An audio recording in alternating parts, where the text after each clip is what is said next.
Halo guys, jadi kami dari kelompok Dua. 2. Hari ini kita akan mewawancari pasien-pasien operasi di rumah sakit Restu Ibu. Jadi sebelum kita melakukan wawancara hasil operasi, kita perkenalkan dulu nama aku Raihan Ibirabi 1921 dari Teknologi Pangan 2022.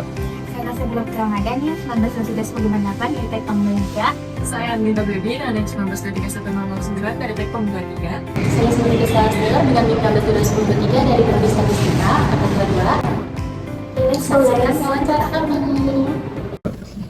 Bagaimana kondisi Mbak sebagai seorang ibu setelah menjalani operasi sesar ini? Kondisi saya sih masih rasa nyeri bekas operasinya dan selalu pusing, kepala pusing, meriang, kedinginan, mungkin karena efek obat atau gimana gitu ya kan. Jalan pun belum stabil. Oke, mungkin lanjutan kedua, gimana sih Mbak dari nafsu makan Mbak ini setelah pas operasi atau melahirkan tuh nafsunya apakah semakin naik atau turun atau mungkin flat aja?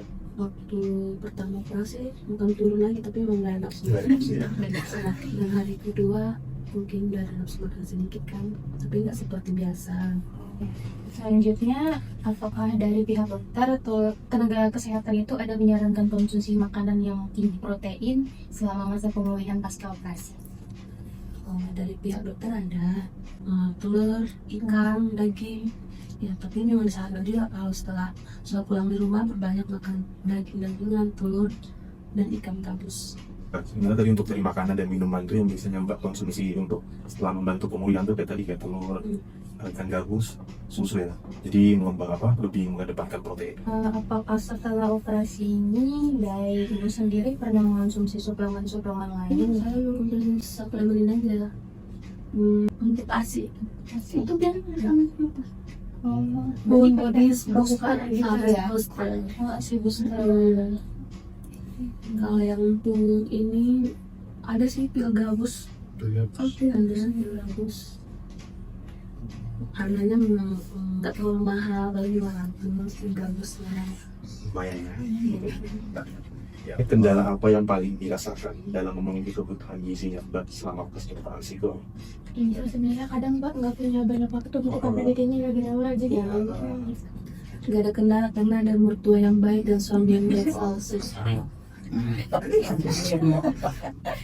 Jadi kalau pas lagi menyusu sambil disuapin mereka. Saling support ya.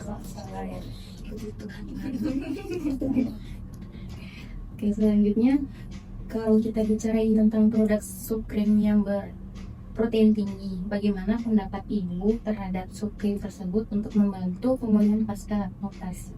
Jadi sebenarnya kayak sebelumnya kita juga sempat ngobrol ada konsumsi kayak obat Cina yang ada dari rempah-rempah yang kita tahu mungkin harganya jauh lebih mahal ya Mbak. Nah, jadi kita di sini pengen mengangkat bahan lokal di sini kan bagus. Nanti kita jadikan yang namanya hidrolisat kadar proteinnya jauh lebih tinggi. Kita jadikan sup krim nanti dikonsumsi sama susu, jadi Mbaknya bisa langsung makan di sela-sela ngurus dedeknya atau dia juga lebih mudah untuk ditelan kan Mbak karena sup. Jadi dia hidrolisat itu kita campurkan ke sup, tapi di sup itu juga udah ada ikan gabusnya. Jadi kadar proteinnya tinggi, ditambah lagi ada hidrolisat. Jadi kalau kan tadi kan sudah dijelaskan sama kelompok kami kan terkait produk yang sudah disampaikan. Jadi kalau untuk Mbak sendiri, apakah Mbak ingin tertarik untuk mencoba produk suplemen Pak? Dari penjelasan itu saya tertarik sih sama dengan produk. Saran dulu lagi Mbak gimana biar dari kita bisa himbangkan begitu apakah sebaiknya rasanya dibuat lebih gurih atau ada sayurannya? Kalau saran dari saya sih saya suka manis dan kalau bisa dari suplemen itu diperbanyak sayur kapuk ya, karena kan sayur kapuk itu bagus untuk ASI dan pencampurannya juga ada ikan gabus kan. Nah itu juga bagus, putih telur bagus, telur dan daging-dagingnya. Ya itu sih saran dari saya. Berarti biar kayak manfaatnya tuh banyak gitu ya Kak, kayak ada buat luka, ada sama buat ASI ini, jadi dia sejalan kan satu produk. Ini pertanyaan terakhir dari kami Mbak. Menurut Mbak kisaran berapa dari harga produk kami ini yang kisaran bisa terjangkau untuk pemulihan pasca operasi? Kalau yang saya sarankan kan dia ada sayur kapuknya, ada telur-teluran, ada daging, terus ikan gabus. Mungkin budget makannya sih 50-an gitu lah ya. Tapi kalau cuma untuk sop-sop biasanya 10.000 pun dapat. Terima kasih banyak Mbak atas waktunya, sangat membantu kami dalam menyelesaikan penugasan kami. Selamat berjuang dan semoga sukses. Sangat